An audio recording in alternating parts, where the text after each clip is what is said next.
Voltei. Eu tava tentando colocar aquela imagem, mas não tava aparecendo. Josi, quando você entrar, por favor, solicita compartilhamento. Boa tarde. Boa tarde a todos. Vamos falar um pouquinho sobre arquitetura hostil.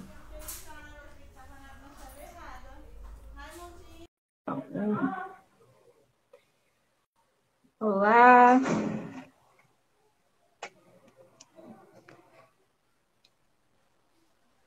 Olá, Josi. Boa Olá! tarde. Tá conseguindo direito? Tá um pouquinho com delay, mas no começo você falou, deu pra ouvir direitinho. Só Boa melhor. tarde, sejam bem-vindos, seja bem-vinda. Seu áudio tá travando. Ai, meu Deus. Pronto, Pra ver se vai melhorar. pronto, tá melhorando, tá melhorando. Gente, nem enfim. Nunca foi das melhores. É, tranquilo. Eu tentei colocar a imagem no fundo, eu não consegui. Eu vou deixar aqui no computador, que aí na hora eu viro a câmera e a gente mostra, certo? É, Bom, já são 3:02, né? Vamos conversar, falar um pouquinho sobre o que é arquitetura hostil. Bora. Tiver tanto segura Eu não ficar tô conseguindo muito entender nada do seu áudio. nada. Não, tá cortando.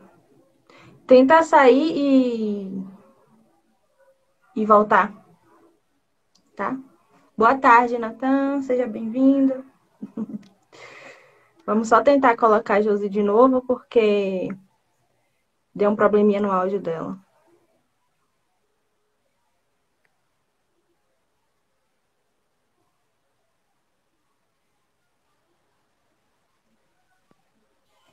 Oi, agora. O áudio tá Tá bem melhor? melhor. Tá bem melhor. Maravilha. Beleza. Tá. O que eu tava falando é que eu tive que arrancar um pouquinho. Então eu acabei tendo que segurar o celular na mão mesmo, galera. Então, se às vezes ficar um pouco trêmulo aí, enfim, a minha falta de coordenação. Tranquila. Mas é, eu queria primeiro começar dizendo, tipo, por que que surgiu essa ideia de fazer essa live sobre arquitetura hostil, né? Eu vou falar pela minha experiência, porque assim, quando eu vi o termo pela primeira vez, arquitetura hostil, eu falei, pelo menos a gente tem uma missão hostil, então tá hostilizando alguém ou alguma coisa, né? Uhum. Então, então, por exemplo, a gente vê comumente que acontece muito em Feira de Santana, né? Você tem calçadas, por exemplo, que não são calçadas apropriadas para as pessoas que têm algum tipo de deficiência, por exemplo, cadeirantes. Aí eu falei, eu entendo mais ou menos. Só que aí, conversando, eu percebi que o mundo, o universo da arquitetura hostil, ela é muito mais do que isso, né? A gente pensa pelo nome, mundo pequeno, mundo pequeno. E às vezes, coisas muito sutis, a gente bate o olho, às vezes não percebe que é uma arquitetura hostil, né? Então, acho que foi um baque para mim, para algumas pessoas daqui, dizer que é realmente a arquitetura que ele vai dizer aí o que é essa arquitetura hostil. É verdade. Bom, o que é um espaço edificado que tem vários equipamentos. Porém, esses equipamentos, eles não têm uma funcionalidade. A única funcionalidade óbvia ou uma funcionalidade implícita dele é afastar pessoas. Então, nós temos aqui, por exemplo, uma das imagens que mais me chamou a atenção, que ela revela bem o que é a arquitetura hostil, é essa daqui. Ela A imagem é bem emblemática. Ela fala bem o que é arquitetura hostil. porque e aí a gente já vê o primeiro grupo, né, que é hostilizado. Isso. Isso. Aí a gente tem algumas. configurações, que é a hostilidade sutil, que ela seria, não, por exemplo, numa praça não oferecer bancos ou não ter árvores. Existem praças que não têm árvores para ter um conforto, né? E isso acaba afastando as pessoas daquele ambiente. Tem a hostilidade óbvia, que seriam as paredes e cercas, que essa, óbvio, ela se confunde um pouco com a arquitetura defensiva. Só que aí mais na frente eu vou falar um pouco sobre essa arquitetura defensiva. E temos também a hostilidade agressiva, que essa é a mais gritante, é a que muita gente vê, mas não enxerga. Muita gente passa despercebido. Seria mais ou menos essa daqui, por exemplo. Essa seria um bom exemplo de hostilidade gritante, ou a agressiva. Temos também uma hostilidade que ela é voltada para animais. Isso é muito impressionante, porque até os animais, por estarem incomodando, né? Entre aspas, ali a árvore é o habitat natural do animal. Mas ele está incomodando aquela população que está naquele ambiente, e aí ele vem com essa imagem essa ideia de colocar espinhos nas árvores para que os animais não pousem, para que os animais não escalem. Entendeu? Então, assim, é muita coisa absurda no sentido de separação, de segregação, né? A hostilidade, ela traz esse pensamento na arquitetura. Quando você me trouxe esses exemplos, eu realmente fiquei abismada, porque assim, você planeja fazer um banco para afastar pessoas em situação de rua. Não é tipo assim uma negligência, eu não estou vendo, eles estão pela cidade e eu não estou fazendo políticas públicas tipo, para ajudar essas pessoas em situação de rua. O que eu estou fazendo é construir bancos, colocar espinhos em locais, como a gente vai ver depois, né, uma imagem de cactos. Salvador colocou cactos embaixo de um viaduto para que pessoas em situação de rua não fiquem embaixo dos viadutos. Então, Exatamente. assim, é uma pensada para excluir pessoas em situação de rua, né? Isso é muito grotesco. Essa imagem que você mostrou da árvore também é muito chocante, porque é tipo, o ser humano de colocar espinhos em árvores para afastar animais. Exatamente. Você falou bem, em relação às cidades, muitas vezes os próprios governos, eles utilizam dessa arquitetura para poder fazer uma limpeza, entre aspas, da cidade. O que seria isso? Seria uma segregação mesmo e não velada, porque às vezes a segregação ela é velada, ela está implícita em várias coisas, mas a questão da utilização da arquitetura para segregar, ela não é velada, ela passa desapercebida por nós, mas nós somos atingidos também. Então, em Salvador, né, como você comentou, já existem viadutos em vários pontos da cidade que tem cactos. Em São Paulo, tem pedregulhos, entendeu? Então, assim, são situações que não é só no Brasil, é no mundo inteiro. A arquitetura hostil é um termo que ela vem sendo comentado de 2014 para cá. Foi instituído esse termo, assim, como arquitetura hostil. Mas isso é uma coisa que vem há muitos anos. Ele tem um fundamento na arquitetura militar, porque era a arquitetura da defesa, para impedir que os inimigos entrassem no território, então faziam muros, faziam fortalezas, faziam castelos, para poder realmente impedir, só que, e dar segurança, que é uma coisa muito interessante, porque tem uma linha muito tênue quando você fala da arquitetura defensiva. Ela pode ser uma arquitetura acolhedora, mesmo sendo defensiva. Só que, às vezes, a utilização dos elementos, eles não são bem projetados e aí se torna uma arquitetura hostil. Aqui temos também a imagem do pedregulho, né, em São Paulo.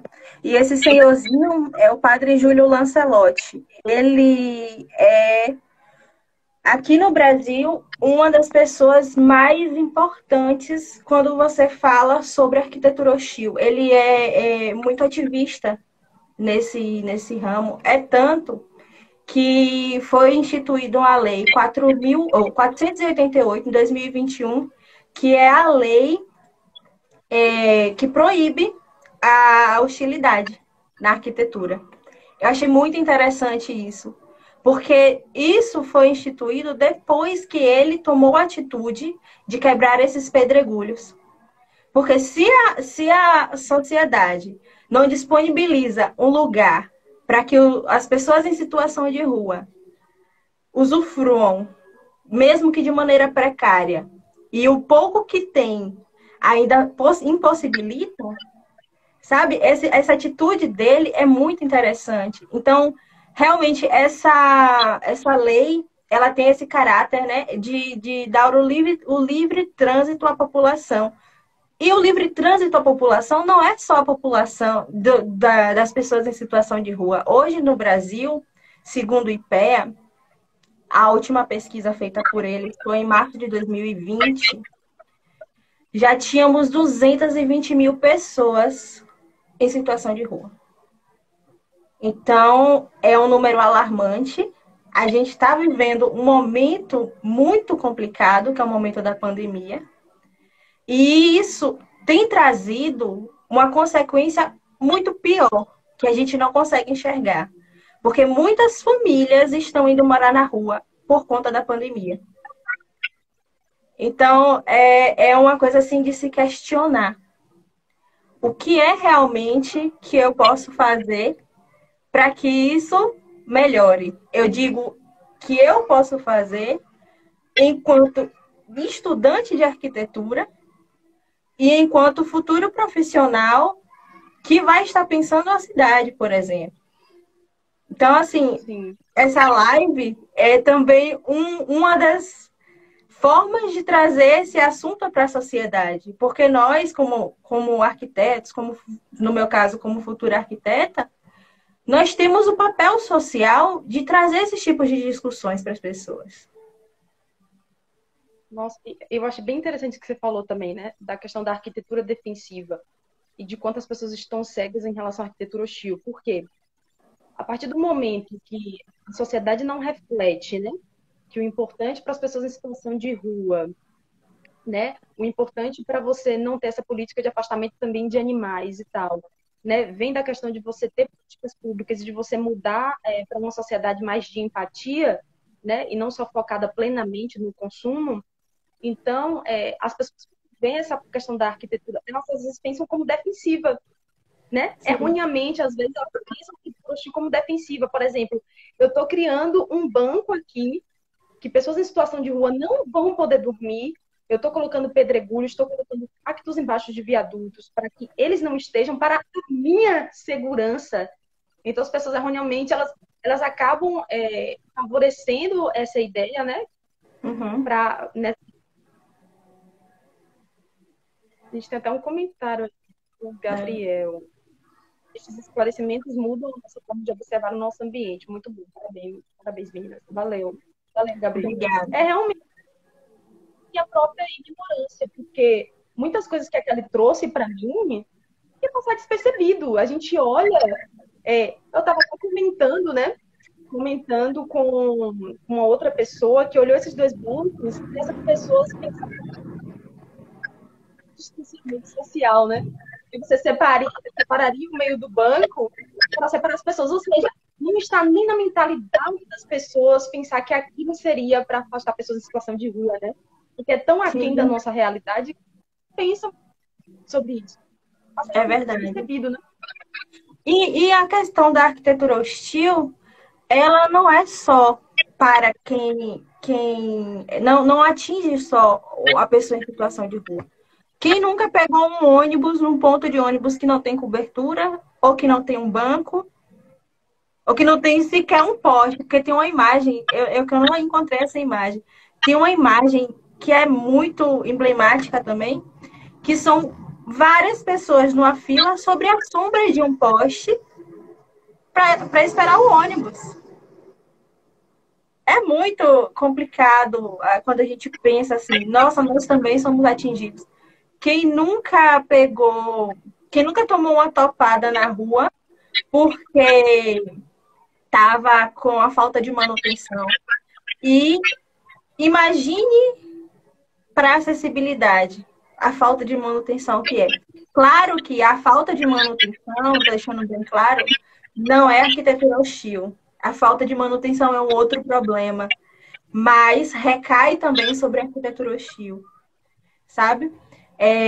Nós temos também a questão de pisos táteis mal colocados. Quem faz o projeto, ele é responsável por fazer todo o mapeamento daquele piso. E se esse piso ele não tem um mapeamento bem elaborado, ele vai ser hostil para aquele deficiente visual ou para aquele cego. Porque ele não vai ter a função devida do piso tátil. Se uma rampa ela não está colocada diretamente ligada a ai, meu Deus, esqueci o termo. Uma faixa de pedestres, desculpe. E essa faixa de pedestres, ela não leva, né? Não tem essa acessibilidade. A acessibilidade, ela também cai como uma parte desmerecida. Infelizmente, hoje nós estudantes de arquitetura e nós arquitetos temos por obrigação projetar sobre a lei que é uma norma, que é a 9050, NBR 9050. Ela é uma norma bastante completa, foi atualizada o ano passado, foi atualizada em 2020, e ela traz todas essas diretrizes que devemos ter no pensamento acessível. Então, se nós, enquanto projetistas da cidade, enquanto pessoas que pensam o ambiente, não pensarmos nisso, nós vamos estar projetando uma arquitetura hostil. Entendeu? Uhum.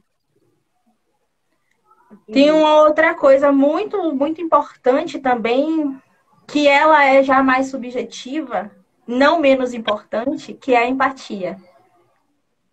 Então, eu sou uma pessoa que tenho todas as funções do meu corpo saudáveis, mas eu posso sofrer um acidente e quebrar um pé. E aí minha mobilidade vai estar limitada. Então, se eu penso a cidade para a pessoa que tem uma dificuldade de locomoção, uma mobilidade reduzida, eu penso a cidade para qualquer pessoa. Eu penso a cidade para um idoso, eu penso a cidade para uma criança, eu penso a cidade para qualquer pessoa. Isso é muito importante e é como eu falei, ela é subjetiva. Embora seja obrigação, embora seja uma lei, ela ainda assim é subjetiva. Porque mesmo com lei, com norma, com técnica, muitas pessoas não conseguem projetar eficientemente com acessibilidade. Projetam sim com acessibilidade, mas a eficiência, você se colocar naquela situação é diferente. Aqui tem um comentário. É inimaginável sem esta live. Entender a arquitetura pode nos remeter, como a arquitetura pode nos remeter a uma análise crítica à arquitetura de modo geral. E é verdade. É verdade. Porque, assim, eu estava pensando um pouquinho antes da live que isso é um conhecimento adquirido na academia passado para a sociedade. Só que de uma forma diferente, né? É uma forma de live. Mas quantos conhecimentos em todas as áreas, na área de medicina, arquitetura, engenharia, na sua área de física, adquiridos na academia, eles não podem ser passados para a sociedade de uma maneira simples, porque muitas vezes a forma técnica, o jargão, a linguagem acadêmica é difícil de ser entendida, né? Então, assim, a arquitetura hostil, ela é um assunto muito recente. Pouco encontramos conteúdos sobre isso na arquitetura em si. Nós encontramos na sociologia. Aqui na Bahia nós temos uma representante sobre esse estudo muito importante, que é a Jamile Borges. Ela é uma socióloga que ela fala sobre a arquitetura hostil. Tem essas pesquisas, elas são muito recentes. Então, assim, realmente nós não temos um fundamento, mas nós temos a Hermínia Maricato, que ela também fala sobre a sociedade, a cidade. E temos outras pessoas, né, outros pensadores que são fora da área de arquitetura, que eles trazem essa discussão. E eu acredito que, enquanto estudante de arquitetura, trazer essa discussão para a sala de aula, para pensar nisso, muda o mundo, né? É uma gotinha no mar, mas é uma gotinha que talvez só seja diferente.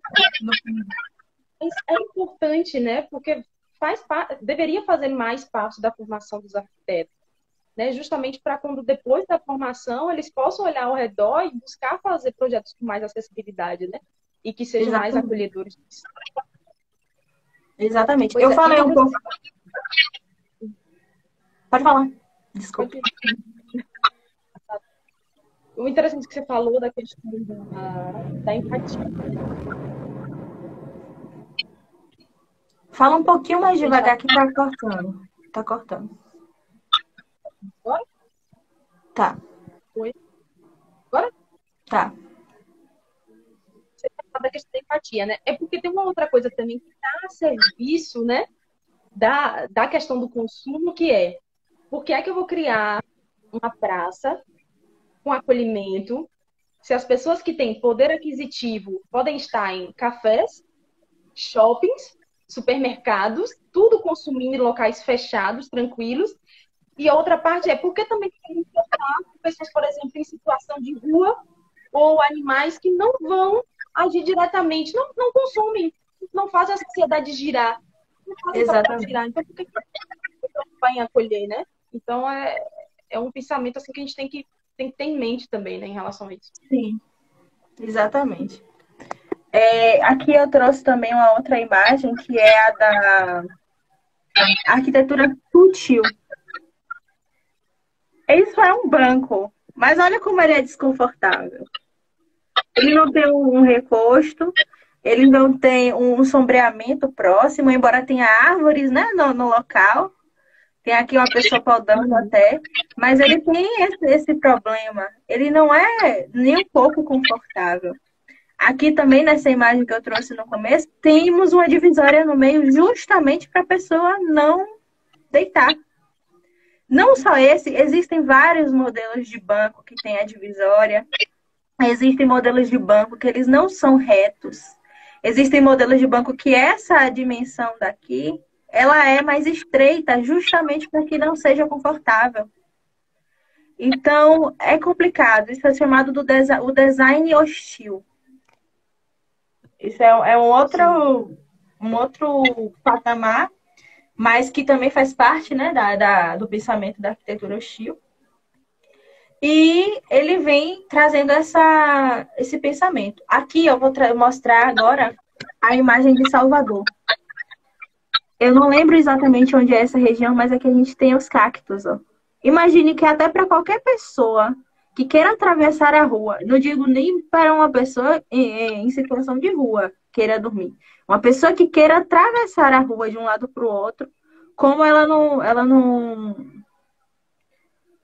se sente, né? Ela tem que dar uma volta. Pense que aqui é um viaduto, vem uma pista de aceleração, né? Porque você vai subir. Então, assim, ela vai ter que dar uma volta extremamente comprida para poder ela chegar do outro lado da rua.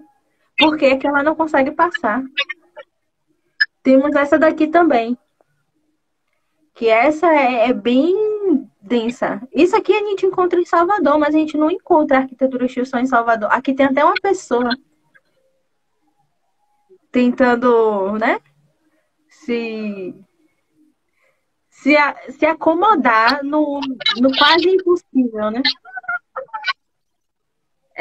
Assim, se você afasta essas pessoas em situação de rua, debaixo de um viaduto, de bancos, para onde eles vão, né? Tem uma imagem que eu vi ontem, que era justamente, né, você tinha, eu não lembro se era em São Paulo ou se era no Rio, você tinha vários pedregulhos embaixo de um viaduto, e a pessoa, ela colocou uma tábua, acho que uma tábua, não sei se de madeira ou de papelão, e Sim. continuou deitando em cima, continuou dormindo em cima. Por quê? Porque não tem outras possibilidades. Então, você está afastando essas pessoas para onde? Uhum. Pois é, exatamente. Porque você não. A prefeitura, né? Vamos pensar numa cidade no menor, na menor escala. A prefeitura, se ela não disponibiliza um centro de acolhimento à pessoa em situação de rua, se ela não tem planos, se ela não tem projetos para que isso aconteça, ela não dá sequer o mínimo que a Constituição garante, que é o direito à moradia, que é a dignidade humana. Então, assim, é muito além de só uma arquitetura hostil. Ela afeta a dignidade humana. E ela não afeta só a dignidade humana da pessoa em situação de rua. Ela afeta a dignidade humana de qualquer pessoa. Realmente. Temos também, né? Oi? Não. Pode falar. Agora você continua. Agora você continua. Não, eu ia falar do contraponto, né? Do lado bom da história. Só terminando um pouquinho da questão da arquitetura defensiva, né? A arquitetura defensiva, ela usava os artefatos como as fortalezas, né? Como eu falei. E isso foi sendo tão absorvido na sociedade que hoje a gente não se dá conta. Mas quando você passa em uma rua onde tenham dois condomínios, é uma muralha que se qualquer pessoa for assaltada do lado de fora daquela muralha, ninguém consegue nem socorrer. Porque até chegar a pessoa, o ladrão foi embora. Uhum. Né? Então, assim, isso também pode ser repensado. Tudo bem que a gente entende a situação da segurança, a gente entende a situação da proteção. A violência no país e no mundo não é uma coisa legal. É uma coisa que, infelizmente, ela acontece cada vez mais com mais frequência. Então, assim, no mundo, nós temos bons exemplos da utilização da arquitetura defensiva de uma maneira mais acolhedora. Se eu não me engano, em Amsterdã, eles têm uma frase, né? I love Amsterdã, toda em parede de concreto, que ela é uma arquitetura defensiva contra alguns tipos de ataques, inclusive ataques terroristas, né? A gente recentemente teve alguns ataques terroristas na França, em Londres, e de homens-bombas e tal. E essa muralha de I Love Amsterdã, ela previne que se tenha um ataque, por exemplo, de uma pessoa que queira jogar um carro contra a população, como aconteceu no Rio de Janeiro, recentemente. Recentemente, que eu digo assim, né, em 2019, no início de 2020, porque com o distanciamento social, acabou que muitas pessoas realmente pararam de frequentar lugares. Mas aconteceu isso. E esse tipo de utilização da arquitetura defensiva, ela de certa forma é acolhedora, porque quem não vai querer tirar uma foto no painel I Love Amsterdã, né? E de qualquer maneira ela está ali sendo protegida também. Então isso tem o seu contraponto. Você ia falar mais alguma coisa? Ou eu já posso chegar nessa partezinha? O ponto que você queria falar, então, Temos aqui, ó, em Tel Aviv, né? Em Israel, nós temos um bom exemplo. E como eu mostrei vários bancos, eu vou mostrar uma outra forma de banco que é super acolhedora e que se tivesse aqui no Brasil, com certeza todo mundo ia gostar. É essa maneira. Ela está dentro da área de acesso à praia, é no calçadão de Tel Aviv. E ele tem esse recostozinho assim, que acolhe mesmo quem está sentado. Imagine você se sentir abraçado, né? Por uma arquibancada. Aqui temos. Aqui foi uma requalificação que houve, né? Nesse calçadão. E ele traz essas imagens bem interessantes. Cadê? Tem uma outra aqui. Existe também a questão, como a gente falou um pouco da acessibilidade, a acessibilidade nas praias. Tem uma rampa dentro da escada. Então, assim, é o mesmo lugar, mas todas as pessoas podem usar. Você tem uma dificuldade de locomoção, você passa pela rampa suavemente até chegar na parte da areia. Então, assim, é como eu falei, o pensamento da arquitetura, ele também tem esse contraponto. Você poder discutir sobre isso traz soluções inteligentes e soluções que acolhem, que é o que a gente chama de arquitetura acolhedora. Em Londres, eles fizeram, porque Londres tem um período, né, muito forte de neve, então muitas pessoas morriam congeladas, os moradores de rua. Ou, desculpe, as pessoas em situação de rua. E essas pessoas que estavam, né, sendo congeladas, elas foram acolhidas em Londres por umas casinhas que eu acho muito fofinha, que é uma casinha agregada a um prédio, a pessoa sobe por aqui e dentro tem uma caminha. E ela tem uma função de aquecimento, que é bem interessante. Então, assim, além da pessoa estar protegida, ela está sendo lembrada, porque é uma coisa muito interessante. A gente não vê, não, a gente vê, mas não enxerga. A gente vê aquela pessoa em situação de rua, mas não enxerga ela como uma pessoa.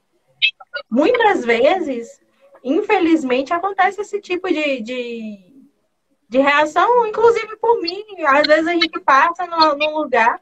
Esses dias eu estava saindo do supermercado e uma pessoa chegou, moça, você poderia comprar uma vela para mim? Porque eu estou morando, as pessoas em situação de rua invadiram um prédio público aqui antigo da cidade e todos estavam morando dentro desse prédio público.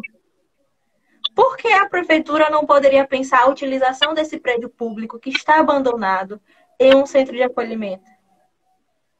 Já que já existe essa apropriação.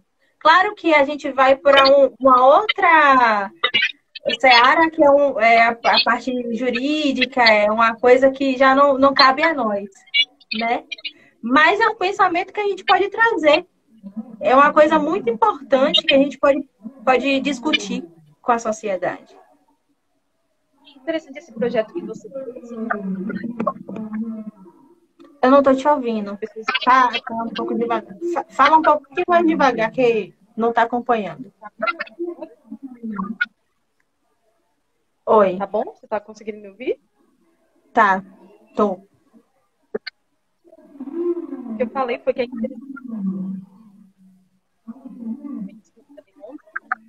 é o seguinte. Tá me ouvindo?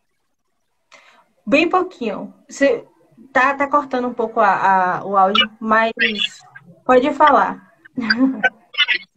A gente vê. Eu estava falando das na casinhas. questão do caso. É um projeto que você mostrou aí, né? É um projeto que não afeta a mobilidade das pessoas no geral, né? Você vê aí, pode ser retraído esse espaço, e as pessoas continuarem se movendo pela rua tranquilamente, né? Então, o projeto foi pensado também. Exato. É verdade. E é um projeto relativamente simples. É uma coisa que, além de não afetar a mobilidade, como você falou, ela não ocupa uma estrutura edificada muito grande, ela não ocupa um local específico, ela pode ser acoplada em qualquer prédio. Isso é muito interessante mesmo. Como eu falei também, essa questão dessa lei do Padre Júlio, ele é uma personalidade que ele, hoje, ele sofre muitos ataques, porque ele escolheu servir ao pobre. E quando você escolhe servir ao pobre, enquanto pessoa pública, você sofre. Então, assim, é complicado, mas esse posicionamento dele trouxe uma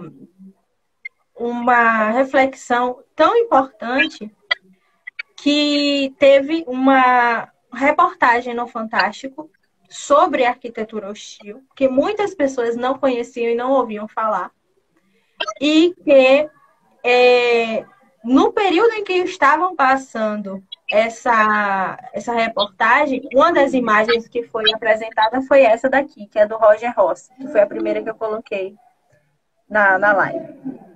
Ela, no período dessa reportagem, ela teve 6.026 compartilhamentos.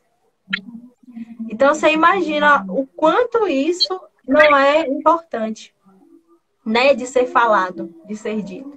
Porque, assim, no meio acadêmico, isso é dito, mas é dito de uma maneira técnica, é conversado de uma maneira muito mais no pensar na solução do que no amplo, no sentido geral. Então, assim, é muito interessante quando a gente traz esse assunto para todo mundo. Porque você, na sua área, pode diretamente não contribuir com a melhoria da arquitetura hostil, mas você pode ter uma ideia e trazer para a gente de uma maneira acolhedora, ou, sei lá, um banco que seja mais confortável. Eu tive um professor mesmo. Ou até gente, mesmo como cidadãos, independentemente das nossas áreas, que a gente possa cobrar do poder público e dizer, olha, bora fazer diferente, né? E a gente acaba ficando mais atento. Quando a gente sai na rua, eu tenho certeza que quem está assistindo a live, quando sair daqui, vai passar na rua, nossa, isso é arquitetura hostil e eu não sabia, né? A Alisson tá pedindo para entrar. Deixa eu... Discussão? Oi? Você fala entrar na discussão? É. Por mim, tudo bem. Tranquilo. Deixa eu colocar.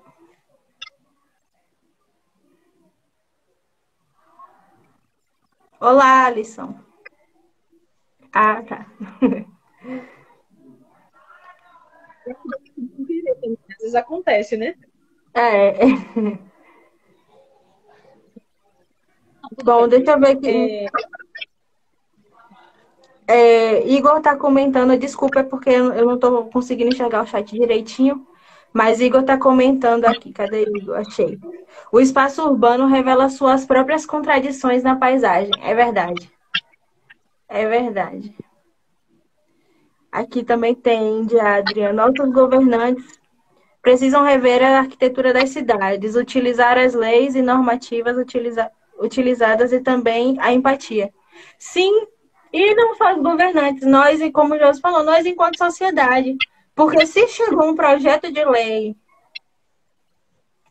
sobre a não utilização da arquitetura hostil na Câmara dos Deputados, no Senado, e ele foi aprovado, qualquer pessoa pode entrar e escrever um projeto de lei e também exigir que isso seja fiscalizado. Porque uma coisa é a lei existir, Uma coisa é você fazer o projeto e ele ser atendido, e a outra coisa é ele ser fiscalizado. A outra coisa é aquele projeto ser mantido. Temos também um outro projeto, que é o projeto Alpapato. Esse daí eu até não comentei com você, mas ele é bem interessante. Que ele foi em homenagem a uma menina, que era a Ana Laura. Ela era autista e ela faleceu pequena, se eu não me engano, com 6 anos de idade. E os pais dela fizeram um projeto onde os parques da cidade fossem parques acolhedores, que tivessem projetos, brinquedos que as crianças autistas, com transtorno do espectro autismo, e as demais crianças com outros tipos de deficiência ou limitações pudessem usufruir desse espaço enquanto espaço público. Então, assim, é também uma maneira interessante de se trazer a arquitetura acolhedora, que é o contraponto. Então, aqui no projeto Alpapato, eles têm alguns projetos. Esse daqui é a cobrinha. É um brinquedo bem lúdico que acolhe qualquer tipo de pessoa. E é uma coisa bem... É quase que escultural, né? É bem interessante. Aqui é um escorregador para que uma pessoa, uma criança que seja cadeirante, ela possa também brincar. Então, assim, cada espaço, ele é pensado de uma maneira diferente. Esse daqui é ui, ai. Esse daqui é um balanço que uma criança que ela não tenha a firmeza no tronco, ela pode brincar. Porque ele tem aqui um cinto de segurança. Esse daqui é um outro brinquedo lúdico. E esses brinquedos, eles dentro do projeto são feitos, são criados para que qualquer pessoa tenha acesso. Então, assim, eu sou arquiteta hoje eu estou em Porto Seguro, digamos, supostamente. Sou arquiteta de Porto Seguro. Faço um projeto de uma praça e eu posso solicitar esse tipo de brinquedo para a minha cidade. Eles têm hoje, em 8 cidades do país, esses tipos de praça. Tem no Recife, tem em São Paulo. Então, assim, são projetos muito interessantes de arquitetura acolhedora. Que não só acolhe pessoas que não tenham nenhum tipo de problema. Ele acolhe todo mundo, porque o acolhedor ele tem que ser abrangente. Ele não pode ser acolhedor para mim que não tenho dificuldade de locomoção. Ele precisa ser acolhedor para todo mundo. Entendeu? Eu vi aí, parece que nós estamos falando do Mistundo. Fazer isso aqui. Peraí. Aqui a Rita, né? Esta conversa é um convite às vias das pessoas, sim. Com certeza. Com certeza. E também, assim, hoje a gente tem uma retomada. Josi, não sei se você tá meio turva aqui para mim. Hoje a gente tem uma retomada da apropriação do espaço público.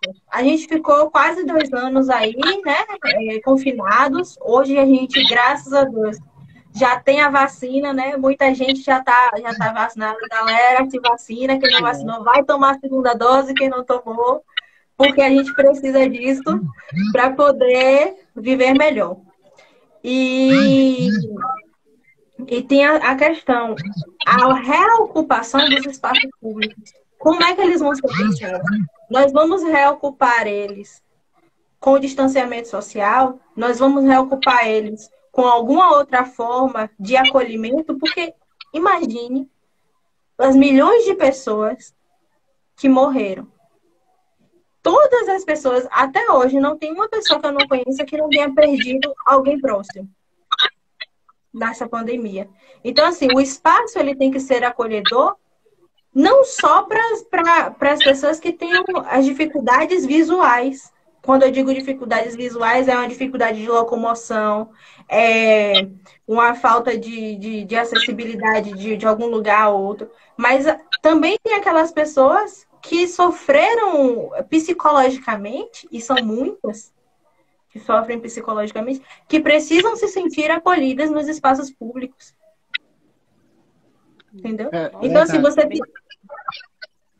ter um espaço mais colorido, ter um espaço que traga uma sensação de relação com a natureza, isso tudo contribui para que essa pessoa seja melhorada. Não só melhorada na questão psicológica, mas também em olhar o ambiente com outros olhos. Verdade. Até porque as pessoas que têm problemas de visuais, essas coisas, outras pessoas não sabem que a pessoa sente realmente, né? Porque as pessoas que têm dificuldade de enxergar essas coisas, piora muito para ele. Então, as pessoas têm que pensar nele também. É verdade.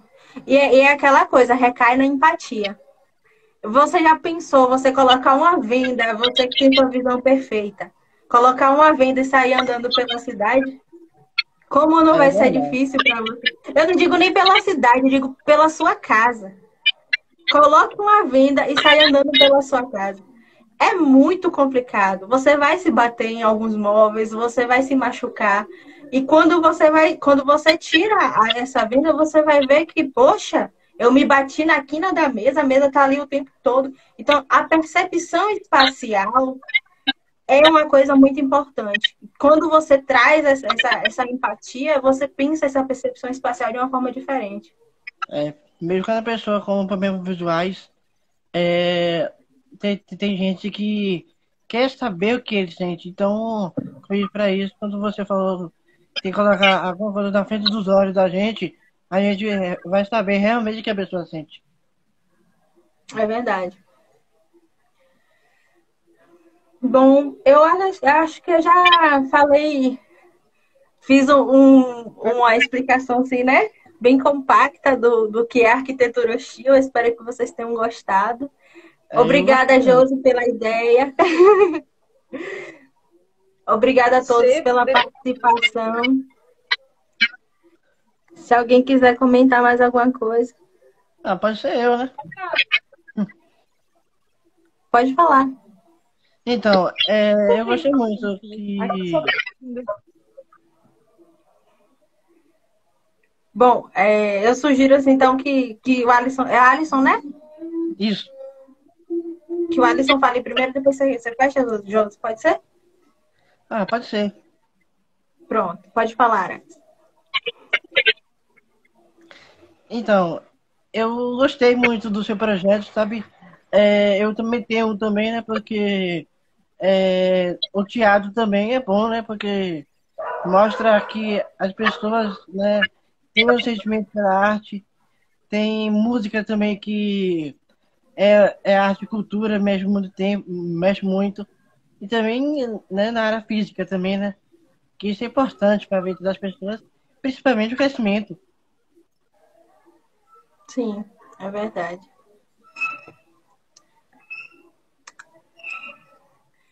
Pode falar, Josi. É porque eu acho que, eu não sei se é a minha internet, então eu acho que às vezes eu acabei interrompendo vocês, e aí eu só ouvi depois, enfim. Espero que eu tenha sido delicada. Okay. Não apareceu pra mim, eu só ouvi a voz dele. Então eu só descobri que ele estava na live um tempo depois. Pra mim também não apareceu, não, só ficou a voz. Não, só para finalizar, né, que foi uma coisa que a gente discutiu ontem também, que eu acho que é importante, né? Quando a gente fala, por exemplo, focando agora nas pessoas em situação de rua, né? Quando a gente fala assim, mas teve projeto que foi, por exemplo, para fazer casulo, foi projeto de bancos para que aquelas pessoas possam dormir. Aí algumas pessoas talvez possam pensar assim, a gente tem que mudar mudar o consumo para uma questão de mais empatia. Mas, assim, na minha humilde opinião, a gente tem que fazer as duas coisas paralelamente. A gente não pode esperar que todo o sistema se reestruture, que toda a política, que todo o governo se reestruture para que você possa tirar essas pessoas em situação de rua e seja mais acolhedor. A pessoa que vai lá entregar sopa é importante. A pessoa que vai lá ter uma conversa com essas pessoas é importante. As pessoas que criam projetos arquitetônicos, como esse casulo, as pessoas que criam bancos acolhedores para essas uma Você vez, tá né? com... Porque, como eu falei ontem também, se a gente for esperar toda a mudança desse sistema que foque nisso, quantas gerações vão se passar? Então, quer dizer, a gente vai trabalhar somente nas futuras gerações que ainda vão estar nessa condição, né? Então, a gente tem que tratar dessas duas coisas paralelamente. Como diria, né? A gente comentou, aqui tem um outro comentário. Conhecendo a arquitetura hostil, mudamos nossa forma de pensar e aumenta também a nossa responsabilidade. Com certeza. Com certeza. E eu digo, enquanto estudante, não só a responsabilidade do arquiteto, a responsabilidade da sociedade. Verdade. É verdade. E como diria, né, Albert Einstein, se você quer ver mudança, faça as coisas diferentes. Mude sua forma de fazer as coisas.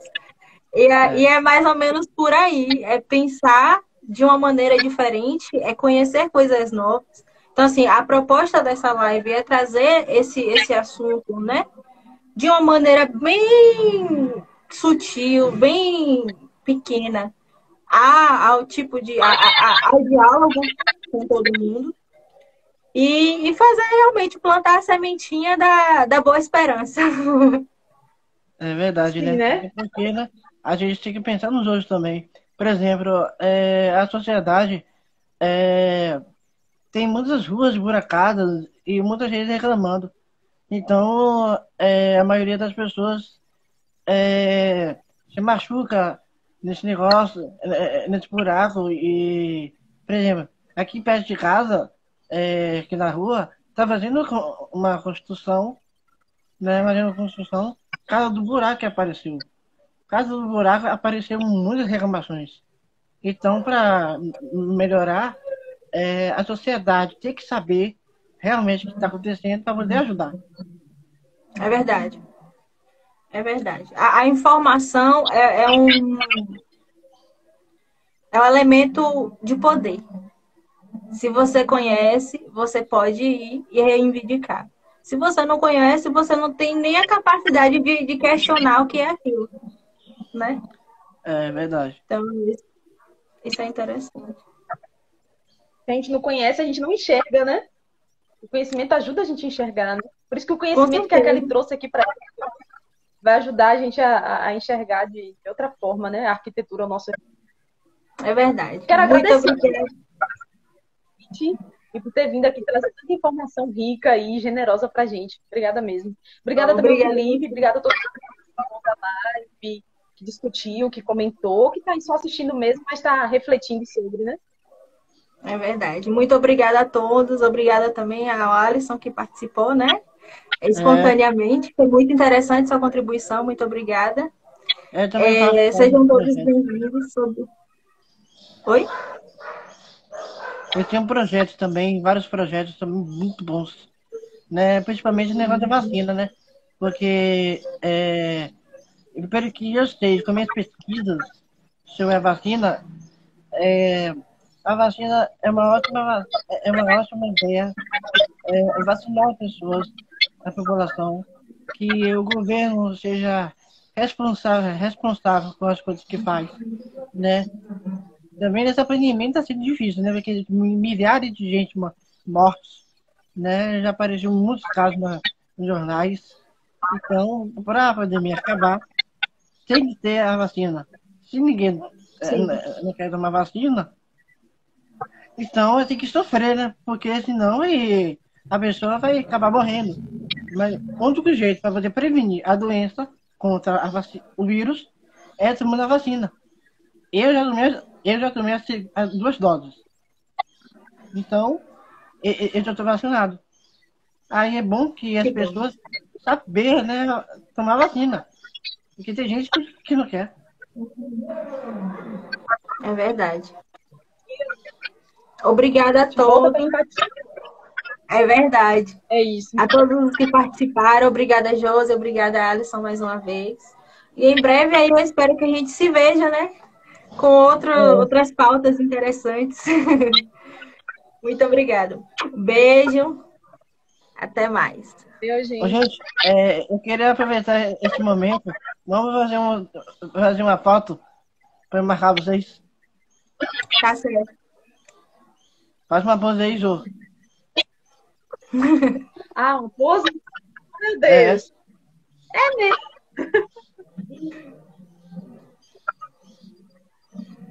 Aí. Aí vamos marcar no Não, Instagram de realmente, vocês. agora. Bora... Não, agora eu que vou tirar o print. Vai lá. Vai lá, Kelly.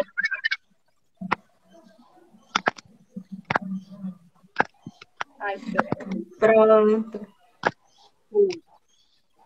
Beijo, beijo todo é mundo. isso. Um beijo, Tchau. gente. Beijo, Jô. Beijo. Tá. Foi um prazer conhecer. Beijo. Também. Idem. Como é seu nome? Kelly. Kelly? Isso. Nome bonito, viu, Kelly? Gostei do seu projeto.